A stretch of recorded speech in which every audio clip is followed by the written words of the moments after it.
Nous le remercions, nous cherchons son aide, nous cherchons sa bonne guidée. Nous le louons, nous demandons qu'Allah nous préserve du mal de nos âmes et de nos mauvaises œuvres. Je témoigne que notre maître, notre bien-aimé, notre guide, la cause de notre joie, Mohammed sallallahu alayhi wa sallam, est le serviteur d'Allah et son messager. C'est lui qui l'a élu et qui l'a agréé le plus. Tel très miséricordieux, notre sermon d'aujourd'hui nous parle de l'éducation des enfants. L'éducation des enfants en islam. Chers frères et sœurs en islam, sachez que les enfants dont Allah nous offre par sa grâce et sa volonté sont un cadeau prestigieux de notre Seigneur. C'est un cadeau dont il donne aux uns pour les éprouver dans leur éducation et il en prive les autres pour les éprouver aussi dans la patience de ce manque.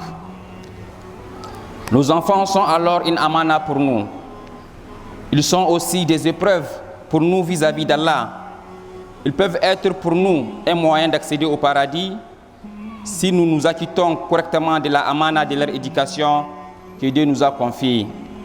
Par contre, ceux qui auront échoué cette éducation par leur négligence ou leur insouciance auront des comptes à rendre devant Allah subhanahu wa ta'ala. Le Très-Haut nous interpelle dans la glorieuse révélation en ces termes. Ô vous qui avez cru, préservez-vous ainsi que vos familles d'un feu dont le combustible sont faits d'hommes et de pierres. Le calife Ali radiallahu anhu a dit dans l'exégèse de ce verset, apprenez et enseignez à vos familles le bien, c'est-à-dire la science de la religion. C'est grâce à la religion que quelqu'un peut se préserver lui-même et ses enfants du châtiment de Dieu au jour du jugement dernier et accédera au paradis.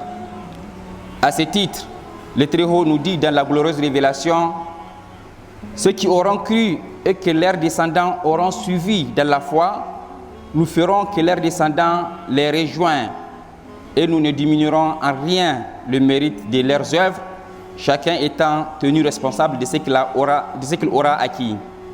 Surat At-Tur, verset 21. Serviteur très miséricordieux, assurer une bonne éducation à ses enfants requiert d'énormes mérites dans ce monde et dans l'au-delà. Parmi les bonnes actions que nous pouvons faire dans ce monde et que les récompenses vont continuer à nous poursuivre après notre mort, il y a le fait d'avoir un enfant pieux qui continuera à invoquer pour nous après notre mort. Un enfant pieux est une sadaqatul jariya. C'est une aumône dont la récompense ne s'arrête pas, même après la mort. Toujours au chapitre des mérites d'assurer une bonne éducation à ses enfants, le messager d'Allah sallallahu alayhi wa sallam nous fait cette mention spéciale pour l'éducation des jeunes filles.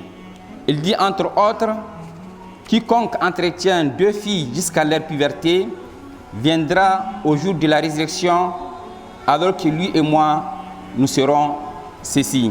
Et il joignit ses 2 doigts.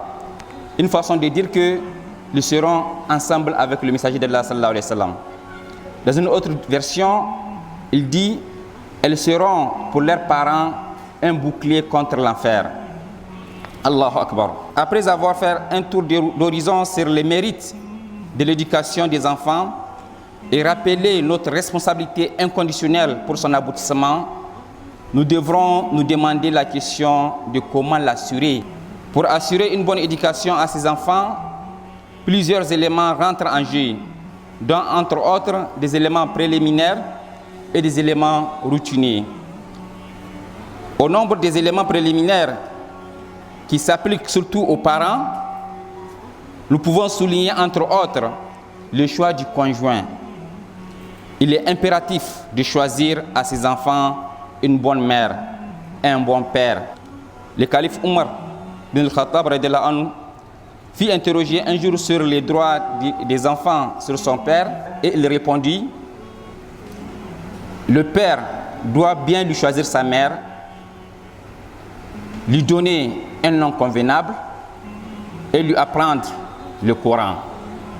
Toujours parmi les préliminaires, il faut construire cette relation conjugale sur des bases saines et pieuses. Depuis nos cérémonies de mariage, certaines agissent dans le sens de retirer la baraka de leur mariage et leurs enfants, en transgressant les lois d'Allah c'est devenu une mode dans notre société aujourd'hui qu'une jeune mariée soit exhibée des tenues indécentes au vu aussi des parents et les entourages. Souvent même danser publiquement. C'est peut-être pour ces raisons qu'Allah subhanahu wa ta'ala retire sa barakat dans ce genre de mariage et que ces mariages ne durent pas, où Allah les rattrape par des enfants désobéissants et délinquants. Que Dieu nous en préserve et nous accorde une progéniture pieuse et bénie. Nous pouvons prendre comme source les enseignements islamiques et regarder comment, par exemple, Allah nous a parlé de Luqman dans le Coran. Allah subhanahu wa ta'ala nous dit, quand Luqman commence par insister sur l'éducation de son enfant, le Très-Haut rapporte l'enseignement qu'il dissipait à son fils. Luqman commence par insister auprès de son fils pour qu'il ne donne pas d'associé à Dieu et qu'il lui rende donc un culte pur. L'enfant donc doit apprendre à bien se comporter, non pas de peur que ses parents le punissent, mais de peur que Dieu, qui voit tout, le punisse. Nous noterons ici que toute cette première partie de l'éducation doit être ancrée dans l'esprit de l'enfant le plus tôt possible, et en tout cas avant l'âge de la raison, avant l'âge de 7 ans. Luqman poursuit l'éducation en disant à son enfant d'accomplir la prière. À ce sujet, le prophète sallallahu alayhi wa sallam a enseigné de dire aux enfants d'accomplir la prière dès l'âge de 7 ans. À la même époque, Luqman recommande à son fils d'avoir un bon comportement tout en lui enseignant la modestie. En effet, à 7 ans, commence véritablement la socialisation de l'enfant qui découvre qu'il doit se plier aux règles de la vie en société et respecter autrui. Nous aide dans l'éducation de nos enfants, qu'Allah nous préserve du mal, de Satan et de ses alliés, que Dieu embellisse nos cœurs de la piété et nous épargne de l'attachement à ces bas mondes, que Dieu pardonne à nos morts et guérisse nos malades, qu'il fasse régner la paix et la cohésion sociale ici au Niger et partout à travers la terre.